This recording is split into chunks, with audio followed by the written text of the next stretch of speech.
going strong, the old dog. Here is Josh van der Fleer. Gibson Park puts it into the corner for James Lowe, and it's Jamie Osborne. Years ago. But that's just what they've got to do now, Scotland. Oh, and straight through goes Stafford McDowell. McDowell has a chance here. He's still going as McDowell. Chesham goes back to make the tackle. What a conclusion to the match. Kinghorn, Duart van der Merwe has got the try. The conversion has yet to come. This to win the match for Finn Russell. And it's slid by. Look, surveying the options. Hands again, pace again.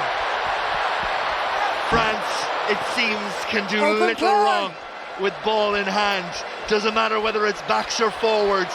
They all can play, they all want to play, and they all will play. And Leo Barret. Six Nations, round 3, team of the week. Let's get into it here today. We've looked through the games, we've watched the matches, we've kind of gone through it, and what a round it's been. I mean, France with a dominant performance. It didn't start off great, but, you know, when they kick into gear, they kick into gear. They're a very hard team to finish, and we know that. We know that the French can score from anywhere. We know that they can score from anything.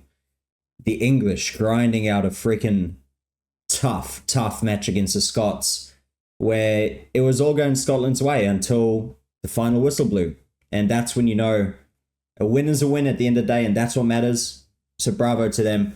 And the Irish, same thing. I mean, 18 all at one point of the game. And then the Irish just clicked and, finish off that match. We know that the Welsh, man, they put such a brave performance on for their home fans, and they might be able to upset a team or two coming into these last couple rounds. Is it likely? Probably not. But I guess as a Welsh fan, you can always hope. But let's get into the team of the week, who I think deserves to be in the team of the week. I also do it differently. My 1-15 is the players that started, and my bench is actually players that came off the bench in the game, the ones who had the most impact, in my opinion.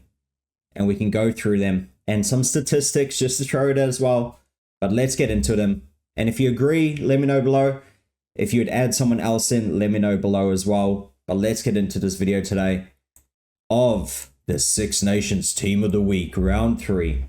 And also, if you do enjoy this sort of content, please hit the subscribe button. I mean, it really means a lot. Hit that subscribe button. It's just a click of your thumb, a click of your mouse, whatever it might be. Right below the video, hit that subscribe button. You'll be able to see future videos. It's just a good way to be a part of this channel because we love rugby. That's what it's about. We can talk about rugby. We can disagree about rugby. But the main thing about rugby, remember 10, 20 years ago, it's a tough sport played by gentlemen. And that's how we are. But let's get into it here. In the front row, we are starting. So I got Nicky Smith in at number 1 for the Welsh. 8.1 out of 10 for me. 43 minutes, he came off with a head knock. He had 4 runs, 4 meters, 6 tackles, 0 missed tackles. But he was great in the scrum. He won a couple of penalties, actually.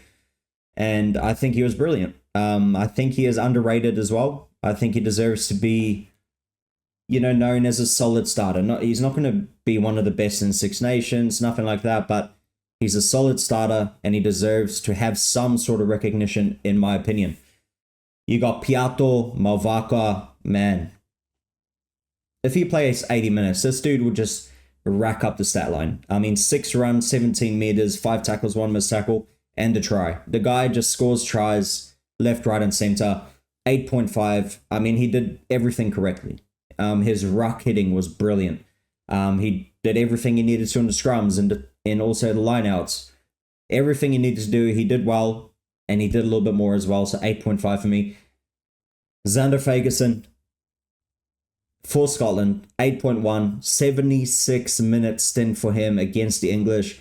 11 runs, 11 meters, 7 tackles, 0 missed tackles. He gave up a scrum penalty at one time, but I think it was more of a slip, really. So it was a bit unlucky. But apart from that, he was solid. His carrying was great. His defense was great. So, man, hard fault. Really, really. I mean, you could have gone Will Stewart here. You could have gone the English tight end as well. But I think Xander Ferguson, I just think the work rate he did and the amount of minutes he played, he deserves that. But yet again, like I say, you could easily swap him out as well, and no one would be disappointed. Now we move on to the second row. Tig Byrne coming in back again. I mean, this guy has been in my team nearly every week. 8 out of 10 for me, 76 minutes stint. As soon as they realized the game's won, they took him off. 4 runs for no meters, so he'd done the tough carries. 15 tackles and only 1 missed tackle. Brilliant performance by him again. He's one of those players that I guess you can't really say he doesn't get noticed anymore, because he does now. He does get a recognition, but we just notice him more. You know, the rucks he hits is brilliant. He just does all the hard, dirty work that no one wants to do. He's happy to do it, and that's what you need as a lock. In at number 5, Michael Guelard coming in for France. I mean, getting the start this week. 8.4 out of 10 for me, 48 minutes, and he had 11 runs, 16 meters, 3 tackles, no missed tackles, and a try as well. Yeah, if he plays another 12 minutes, those carries go up to like 15, 16, and I think, you know, the second rows for the French, we've noticed, they're very high in carrying. You know, that's their role, is they're number 5, they're number 4, whatever it might be, it's going to be a carrier. They need to take some pressure off of the tight 3, the front row, because they need to give them a rest. Mavaka will have a lot of runs, but, you know, Antonio, Crow, people like that, they're not going to do a lot of runs because we know that the French don't want to tire out their front row. We move on to the back row here. So we got Jack Morgan, captain fantastic for the Welsh. Man, another brilliant performance. He got a try, 12 runs, 21 meters, 14 tackles, and no misses. The dude is a machine, man. He, at the minute, is a shoo-in for me into the British and Irish Lions team. Does he start? That's another question, but the way he's playing, he deserves it, right? He really deserves it. He is that shining light. Like I said before the Six Nations, he needs to, you know, pretty much how can I even talk English? He needs to add on Dewey Lake's work rate onto his own, and he has. He is just a machine. Plays 80 minutes all the time. 8.8 out of 10 for me. Man, near perfect performance. At open side, you got Ben Earl for England, 8.6 out of 10 for me, 80 minutes as well. 12 runs, 30 meters, 3 defenders beaten, 17 tackles with 2 missed tackles, and he won a couple penalties as well. The dude kept disrupting their ruck as well. He was over the ball a lot. Legally or not, doesn't matter. He slowed down the ruck, and the ref did not call a penalty, so that's what matters at the end of the day. He done a brilliant job. So well done to him. He's really shown his own since moving into the 7 spot, and I think that's probably where he's better, to be honest. He played brilliantly at 8, during the World Cup, but in the 7 position, he's really shone. Then we got to number 8, Gregory Audret for France, 8.7 out of 10 for me. 48 minutes played, 13 runs, 38 meters, 7 tackles, 1 missed tackle, and also a try to boot. Man, him and Jack Morgan are scoring tries. It's nearly for fun, right? It's weird that back rowers score this many tries, but he did it. He done it again, and another brilliant performance by him. He's another one of those players that deserves every accolade he gets. Now we move on to the halves. So we've got Antoine Dupont. I know Jamison Gibson Park got player of the match, but man, it was going to take a lot to up Gibson Park's game, and Dupont did it. 9.3 out of 10 for me. You know, that's the top player for me this round. 18 runs, 87 meters, 2 clean breaks, 6 defenders beaten, 8 offloads, 4 tackles, 2 missed tackles, 2 tries, and 3 try assists. So he had a hand in 5 tries by himself. Man, you can't disagree with that. You literally just can't. I know the laws have changed really to protect number 9. So he's making the most of it. At the end of the day, if that's what they're going to change the rules to, does it suck as a defender? Yeah, it does. But at the same time, if you're the number 9, you're going to make the most of it, and he has. So, brilliant game by him. Old Captain Fantastic. Well done to Dupont. Move to number 10. I mean, not really any, I know Prendergast had a pretty good game as well on attack. His defense was a little bit lacking for me. His kicking was brilliant. Finn Smith's kicking was brilliant. So I think it's about an even keel. You also got Thomas Ramos, who'd done brilliantly as well, filling in at the 10. So it's hard. It's hard to pick a 10 this round, but I'm going with Finn Smith. Purely on the fact that a couple of his big tackles really changed the game, and he also hit that penalty at the end to really kind of give England that little bit of a boost. And at the end of the day, that penalty was the game winner. He nearly hit it from 50 meters, and he done well under pressure, young player, and he smacked it right down the middle. 8.3 out of 10 for me, 5 runs, 27 meters, 2 defenders beaten, 16 tackles as a number 10 is just crazy. So obviously they aimed at him. 4 missed tackles, 3 points, and a couple of big hits to add to the list. Now we move on to the centers. So I got Yoram Moefana from France, 8.5 out of 10 for me. He had a brilliant game, 80-minute game. Man, he was solid in the midfield. He had to come up against Menoncello and Brex, and both of them had brilliant games. Menoncello and Brex had brilliant games. I mean, it was such an open flow game, that France and Italy game. Just to score that amount of points in the game is just crazy, but for both teams to kind of look dangerous a lot is a brilliant thing. But 14 runs, man, 70 meters, 4 defenders beaten, 2 clean breaks, 4 offloads, 8 tackles, no misses, and also try assist. That's my number 12 of the round. Well done to Moefana. Brilliant game. Hugh Jones in at 13. Not too many we could probably go for. You could probably go Robbie Henshaw here as well, or Brex. But it's hard to put Brex in there when they get absolutely smoked, right? You can't really put players in when they lose by like nearly 50 points. So I went to Hugh Jones. He scored a brilliant try. He was there in attack. 8.1 out of 10 for me. 64 minutes played, 9 runs, 36 meters, 1 clean break, 4 tackles, no misses, and a try. And he's a try-scoring machine, right? I think he's the top scorer maybe in the competition at the minute. Then we move to the back 3. I got Duan van der Merwe on the left wing. 9 out of 10 for me. He had a brilliant game, man. He scored a try, which could have been the game winner. But unfortunately, Finn missed a kick. Duan could have maybe gone closer to the post, maybe, yeah, probably. But at the end of the day, you hope your kicker can make those kicks. He set up, I mean, one of them, he made the half break to draw on a couple of defenders. Another one, he passed it inside. So really, he had a hand in all 3 of the tries. Brilliant game by him. 12 runs, 30 meters, 3 defenders beaten, 17 tackles, 2 missed tackles. That's just crazy. Well done to him. Then you got Leo Barret in at fullback, coming into the team for the French. 8.7 out of 10 for me. Brilliant game by him, man. Like I said before the game, this dude is a live wire. He just counterattacks freaking anything. He's a weapon. I really like the way he plays, man. I really, really rate him. 15 runs, 131 meters, 6 defenders beaten, 1 clean break, 3 offloads, 2 tackles, 1 missed tackle, and 2 tries as well. Bravo. Man, that dude, it's so hard to keep him out the 15th spot. It's because you want to keep Thomas Ramos, but you also want to put Leo Barret in the team as well.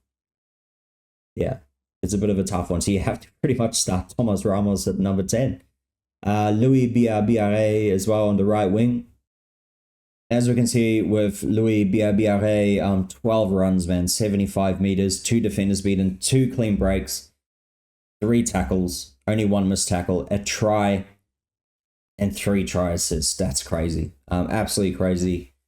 With Duan, here's the updated stats. Actually, I was wrong here before. So 15 runs for 88 meters, 5 defenders beaten, 2 clean breaks, 3 tackles, no misses, 1 try, and 1 try assist.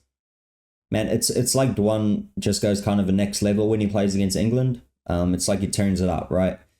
And Louis Biarre, I really rate him. and I think a lot of us do. So well done to him again.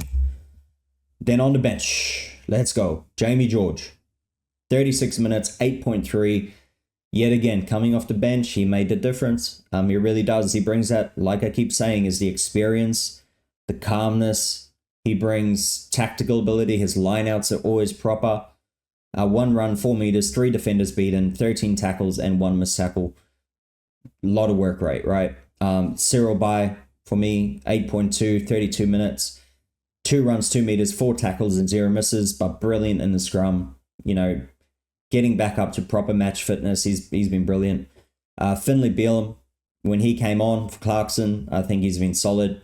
Clarkson had a bit of a rough day at the office, I got to be honest, and I think a lot of us were hoping he would get to start, which he did. But Bealham just kind of showed his professionalism, came on, did his job, solidified the scrum, and that's all you need, right? That is a props job.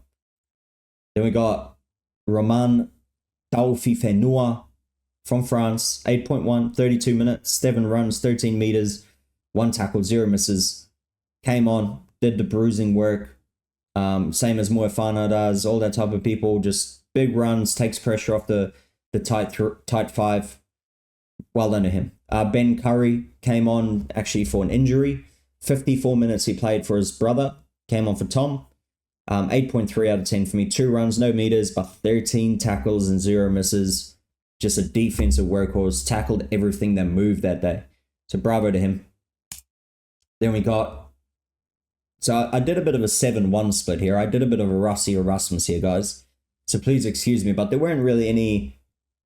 too many backs, I think, coming off the bench that really deserved a big shout out. So I'm going to go with Matt Fagerson. 8 out of 10 for me. 36 minutes played, 9 runs, 12 meters, 4 tackles, 0 misses. He was just a bit of a workhorse when he came on. And, it's unlucky that they didn't get the win because he did everything he could. You got Anthony Gelon for France. 8 out of 10 for me. 32 minutes, 3 runs, no meters, 2 tackles, no misses, but a try assist as well to boot. And I think when he came on, that's really when the French kicked into gear. He's just a professional, right? He comes in, yet again, a player that doesn't get a lot of recognition. First time back in the French team in a while. And he was brilliant, in my opinion. He just did what you need to do off the bench. Impact, solidify the game, and finish the game off. He's like a good finisher, right? And then in at 23, Stafford McDowell, the man who made that break to set up the possible game-winning try, should I say. 3 runs, 48 meters, that clean break where he got tackled and then Dwan scored on the wing. 3 runs, 48 meters, like I said, 1 tackle, 1 missed tackle, but yeah, unluckily for him, it didn't equate to the game-winning try. But I think a brilliant, another brilliant round. A couple brilliant games. The English game, it was a bit of a snooze fest in all honesty. We know that. A lot of kicking. But at the end of the day, it was a close game, and that's what matters. You got the Welsh versus Irish, and it was a close game as well. The game could have gone either way, which is brilliant to watch. And then I guess the Italian and French one, it seemed like it was going to be a close game for a lot, but then the French just started scoring some world-class tries. So bravo to all the winning teams. We'll go into the next round with the big one coming up. Ireland versus France. We'll do a breakdown of that very soon. But thank you for watching. Like I said, hit that subscribe button if you agree, if you like the content, if you want to keep up with it. Even if you disagree, if you just love rugby, hit that subscribe button. Like the video if you like it. And please comment. Who would you change? Who would you put in? Who do you think deserves a spot? But thank you for watching, and I'll see you in the next video.